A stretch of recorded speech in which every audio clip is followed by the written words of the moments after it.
അയ്യോ ശോഭേ, ശോഭ ടവൽ വെച്ചു. ശോഭേ ടവൽ.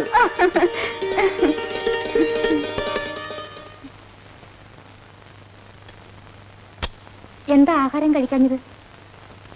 വിശപ്പ് തീരെയില്ല.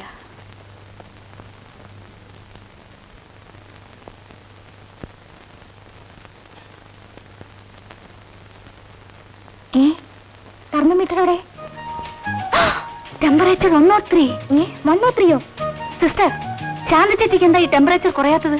ഞാൻ ഡോക്ടറോട് പറയാം. അപ്പോൾ ഇതുവരെ പറഞ്ഞില്ലേ? നിങ്ങളൊക്കെ എന്താ സിസ്റ്റർ മരുന്ന് കൊടുക്കുന്നത്? എന്റെ സൂക്കേട് കുറയാത്തതിന് അവരെന്ത് ചെയ്യാനാ? പിന്നെ നമ്മൾ എന്തിനാ ഈ ആശുപത്രിയിലേക്ക് വരുന്നത്? ഡോക്ടർ അങ്കിളിനോട് ചോദിക്കാം. 103 103 103. അങ്കിൾ, ഇത് വളരെ ഭയങ്കരം. സഹിക്കാനൊക്കെയല്ല. എന്താ ശോഭ? ടെമ്പറേച്ചർ 103 103 103. ശാന്ത ചേച്ചിക്ക് കുറവേ ഇല്ലല്ലോ. സുഖക്കേട് മാറുമ്പോ ടെമ്പറേച്ചറും കുറയും. അങ്കിൾ വളരെ മോശം. ഞാനാണെങ്കിൽ ഒറ്റ ഇഞ്ചക്ഷൻ കൊണ്ട് ടെമ്പറേച്ചർ 50 ഡിഗ്രി ആക്കിയേനെ. പിന്നെ രോഗിയെ ചികിത്സിക്കേണ്ട ആവശ്യം തന്നെ ഇല്ലല്ലോ. ഓ, ഐ എം സോറി. 50 ഡിഗ്രിക്ക് വന്നാൽ ആള് ക്ലോസ് ആണല്ലോ. അങ്കിൾ, ശാന്ത ചേച്ചിക്ക് എന്താ അസുഖം കുറയാത്തത്? ചില രോഗം പെട്ടെന്ന് മാറും, ചിലത് സമയമെടുക്കും. ഈ ദൈവം നമ്മൾ വിചാരിക്കുന്നത് പോലെ അത്ര നല്ലയാളല്ല. അതെന്താ ശോഭേ? മനുഷ്യനെ സൃഷ്ടിച്ചു, അവനെ നശിപ്പിക്കാനുള്ള രോഗവും സൃഷ്ടിച്ചു വിട്ടു. ഇത് ശരിയാണോ? ഓ, ശരിയല്ല ശരിയല്ല. You are very correct uncle. അപ്പൊ അങ്കിൾ, എനിക്കൊപ്പ വീട്ടിൽ പോവാം. നിന്നെ അവിടെ അയച്ചാൽ ഈ ആശുപത്രി ഉറങ്ങിപ്പോയില്ലേ? Very good. അപ്പൊ പോവണ്ട, ഡാഡി വരുമ്പോ ഞാൻ പറയാം. Okay okay.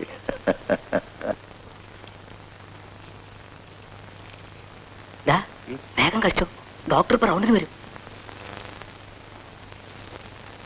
Doctor uncle.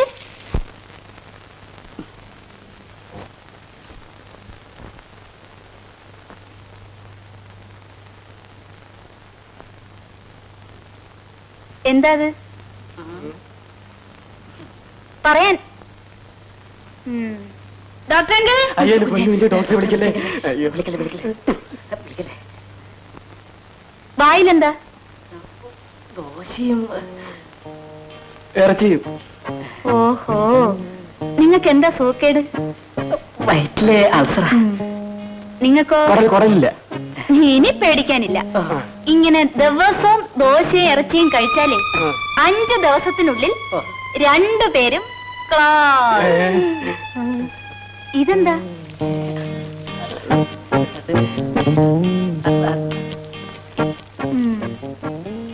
ശരി, ഡോക്ടറോട് പറഞ്ഞേക്കല്ലേ.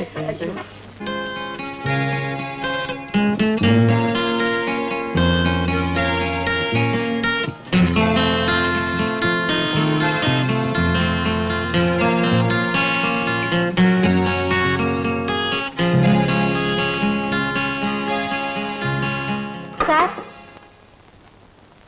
ആരും ഇല്ലേ ഇവിടെ? ആരാ അത്?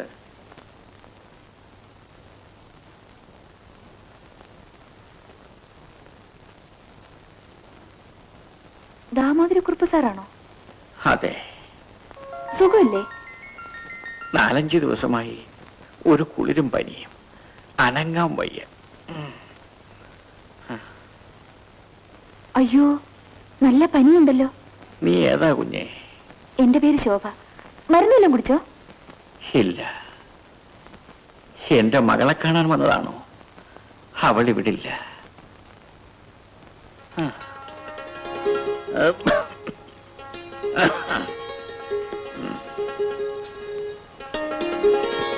ധാരിഷ്ടം കുടിച്ചാട്ടെ.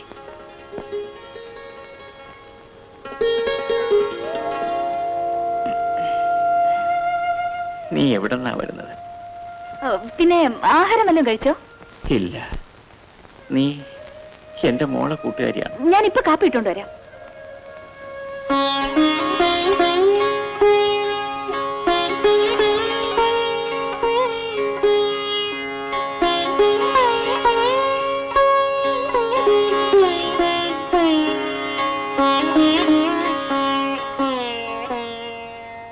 എഴുന്നേറ്റെ, ചായ കുടിക്കാം.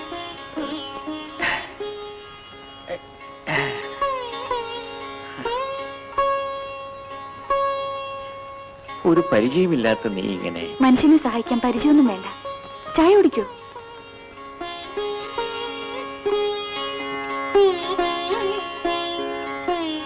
മതി.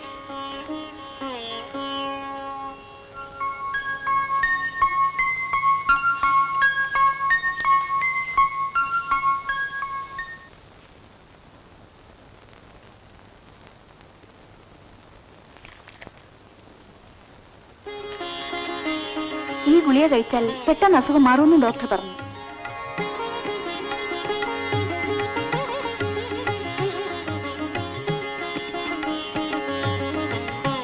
നീ എനിക്ക് വേണ്ടി എന്തെല്ലാം ബുദ്ധിമുട്ടും. ഞാനിപ്പോ നല്ല ചൂട് കഞ്ഞി കൊണ്ടുവരാം.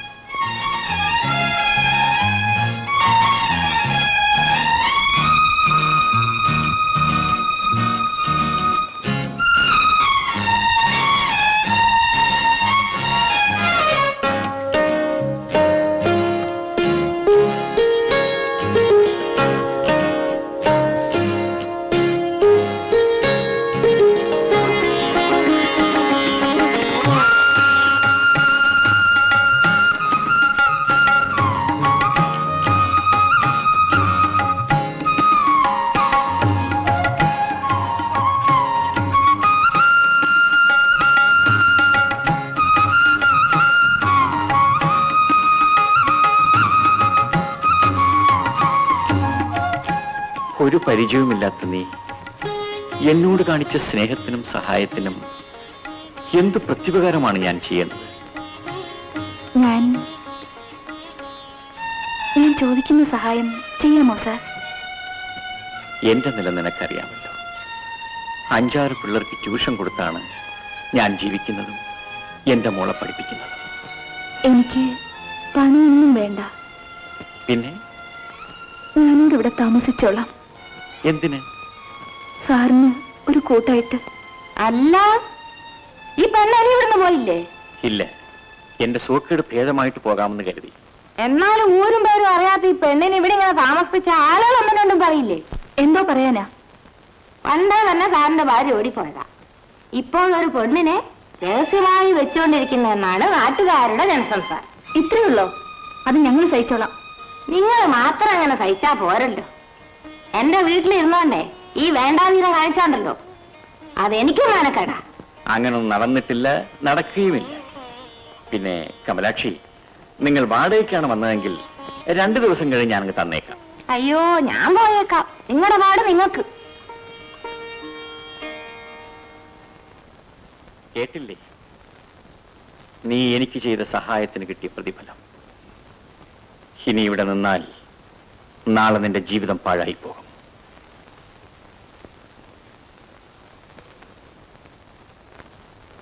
ഏതായാലും ചീത്തപ്പേര് കേട്ടു. ഇനി ഞാനിവിടെ ഒന്നും പോകുന്നില്ല. എന്താ നീ പറയുന്നതിന്റെ അർത്ഥം? ഞാൻ ഒരിക്കലും അങ്ങേക്കൊരു ഭാരമാവുകയില്ല. മഠൈ, നീ ആരെങ്കിലും ഒരു ചെറുപ്പക്കാരനെ വിവാഹം കഴിച്ച് സുഖമായി ജീവിക്കേണ്ടവളല്ലേ? വേണ്ട, അങ്ങനെ വിവാഹം കഴിച്ചാൽ അതെനിക്ക് സന്തോഷമാണ്. നിനക്ക് ഭ്രാന്തുണ്ടോ? അതോ നീ നേരം പോക്ക് പറയുന്നു?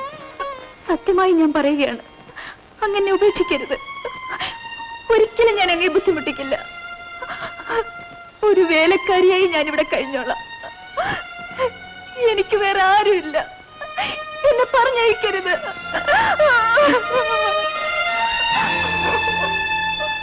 ശോഭേ, നമുക്ക് അഭിമാനമൊന്നുണ്ട്, അത് മാത്രം നീ മറക്കരുത്. നീ ചെയ്ത സഹായങ്ങൾക്കൊക്കെ നന്ദി. പോകൂ, പൊയ്ക്കൊള്ളൂ.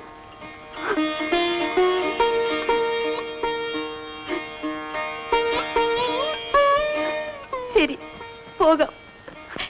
ഈ മാനക്കേടുമായി ഞാൻ ജീവിക്കുമെന്ന് സാറ് വിചാരിക്കണ്ട. അങ്ങനെ എന്റെ ജീവിതം അവസാനിച്ചു എന്ന് കേട്ടാൽ സാർ ഒരിക്കലും സങ്കടപ്പെടരുത്. നാട്ടുകാരും വീട്ടുകാരും അറിയാതെ ഒരുത്തന്നോട് പൊറുക്കാൻ നിനക്ക് എങ്ങനെ ധൈര്യം വന്നടി? അങ്ങനെ പെട്ടെന്നൊരാഗ്രഹം തോന്നി. നിന്റെ അമ്മയച്ഛനും ജീവനോടല്ലേ ഇരിക്കുന്നത്? ഞങ്ങൾ വിചാരിച്ചാൽ നിനക്ക് അന്തസ്സായ ഒരു വിവാഹം നടത്താൻ സാധിക്കില്ലേ? വിവാഹവും മരണവും വിധിയാണമ്മേ. അഹങ്കാരം കാണിച്ചിട്ട് വിധിയാണെന്ന് പറഞ്ഞാൽ മതിയോ? നിന്റെ അച്ഛന്റെ അഭിമാനമെങ്കിലും ഒന്ന് ഓർമ്മിച്ച് നോക്കിയോ? എനിക്ക് നല്ലതെന്ന് തോന്നിയത് ഞാൻ ചെയ്തു. അതിന് ഷഷ്ടിപൂർത്തി കഴിഞ്ഞ് കിഴവനെ കിട്ടിയോളൂ നിനക്ക്? വയസ്സനോ ചെറുപ്പക്കാരനോ അദ്ദേഹം ഇപ്പോഴെന്റെ ഭർത്താവാണ്. അതമ്മ മറക്കരുത്. ഭർത്താവ് ഒരു നേരത്തെ ആഹാരം തരാൻ, നിനക്കൊരു നല്ല സാരി വാങ്ങിച്ചു തരാൻ ആ പെൻഷൻ വാദ്യർക്ക് ഗതിയുണ്ടോടി? ഉള്ളതുകൊണ്ട് ഞാൻ തൃപ്തിപ്പെട്ടോളാം. ഒരിക്കലും നിങ്ങളെ ബുദ്ധിമുട്ടിക്കാൻ വരികയില്ല. അയാൾ വാദ്യാരല്ലടി, മന്ത്രവാദിയോ. നിന്നെ കൂടോത്രം ചെയ്ത് വശീകരിച്ചത് വേറെന്തോ കാര്യത്തിന് വേണ്ടിയാ. എന്റെ ചേച്ചിയുടെ ഭർത്താവാണോ? അതെ, ഇരിക്കൂ. അതായത് അളിയൻ. ആ, അപ്പൂപ്പൻ, അളിയൻ അപ്പൂപ്പൻ. ഛേ!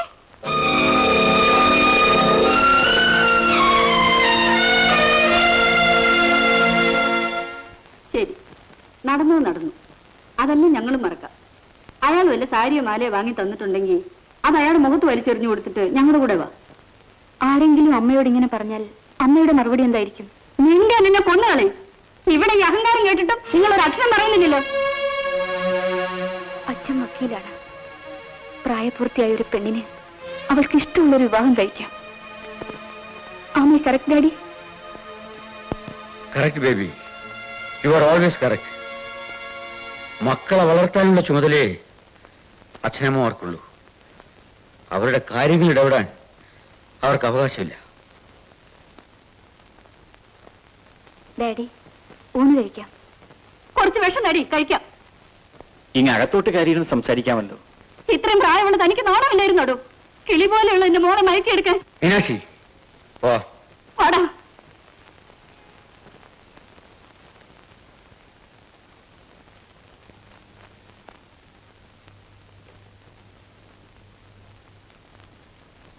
ശോഭേ, എന്താണ് നിന്റെ അർത്ഥം?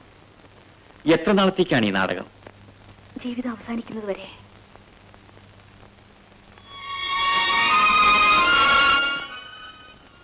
പോസ്റ്റ്. ശോഭയാരാ? ഞാൻ തന്നെ. നിങ്ങൾക്കൊരു രജിസ്റ്റർ ഉണ്ട്.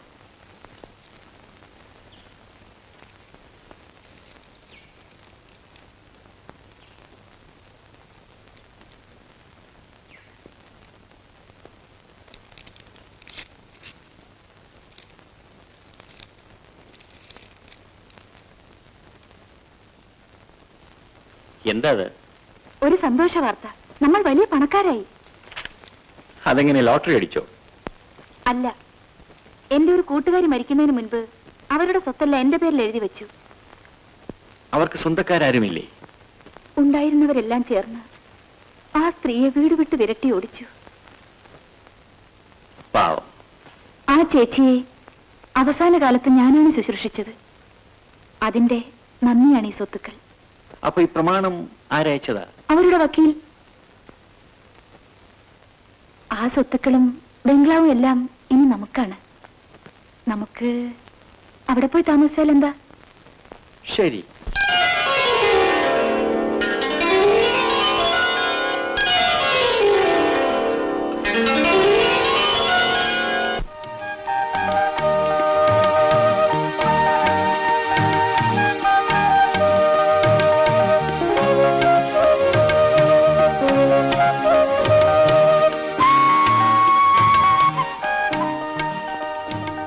വീട് എങ്ങനെയിരിക്കുന്നു? ഗംഭീരമായിരിക്കുന്നു.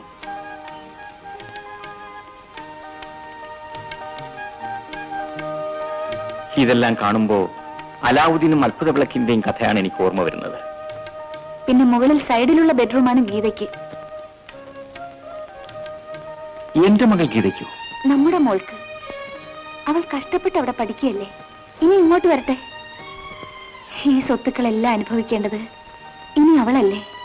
ശോഭേ, നിന്നെപ്പോലെ നല്ല മനസ്സുള്ള ഒരു സ്ത്രീയെ ഞാൻ ഇതേവരെ കണ്ടിട്ടില്ല. അപ്പോ ഗീതയ്ക്ക് ലെറ്റർ എഴുതി ഉടനെ ഇങ്ങ് വരാൻ പറയണം.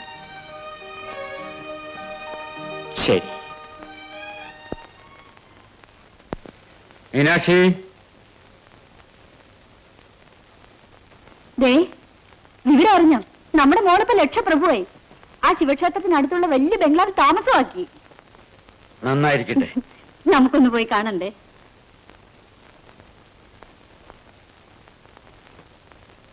പോണോ? പിന്നെ കല്യാണം കഴിഞ്ഞ് മോളെ പോയെന്ന് കണ്ടില്ലെങ്കിൽ നാട്ടുകാരെന്ത് വിചാരിക്കും? എനിക്കറിയാം എന്റെ അച്ഛനും അമ്മയും വരുമെന്ന്.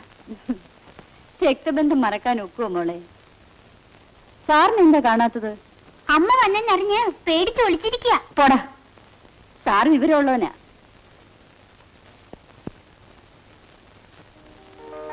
ഇത്രയും സ്വത്തൊക്കെ ഉണ്ടായിട്ടും ഒരു നല്ല മാല പോലും നിന്റെ കഴുത്തിലില്ലല്ലോ മോളെ. മാലയും ആഡംബരവും ഒക്കെ എത്ര നാൾ നിൽക്കുമേ? മനസ്സ് നന്നായിരുന്നാൽ പോരെ? അതൊന്നും പോരാ, വേണ്ടതൊക്കെ ഇപ്പൊ മേടിച്ചോണം. മനുഷ്യരല്ലേ, എപ്പോഴെന്താ നടക്കാന്ന് പറയാൻ ഒക്കുവോ മോളെ? ആ, ഞാൻ ഈ വീടൊക്കെ ഒന്ന് നോക്കി കാണട്ടെ. മാമോനെ,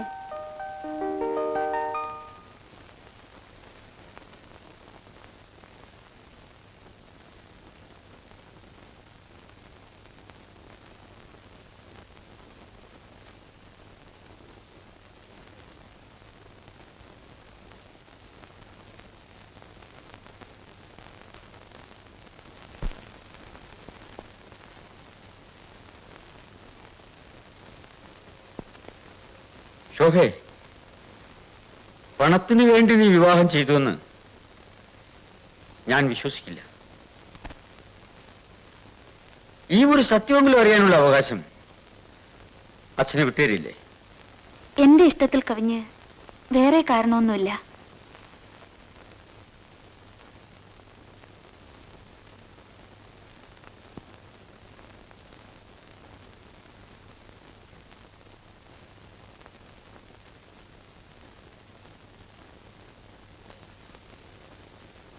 ഒരു മകളെന്ന നിലയിൽ നിനക്ക് എല്ലാം തുറന്നു പറയാൻ കഴിഞ്ഞില്ല എന്ന് വരും.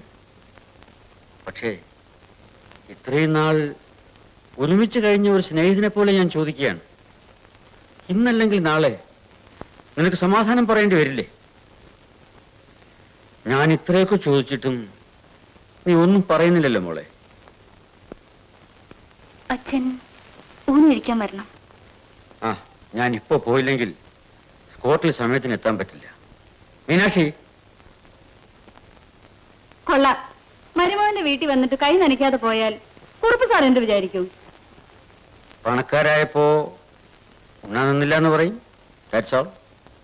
മോളെ, അവധി കിട്ടുമ്പോഴൊക്കെ ഞങ്ങൾ വരാം. സാറിനെ പ്രത്യേകം ഗവനിച്ചോണേ.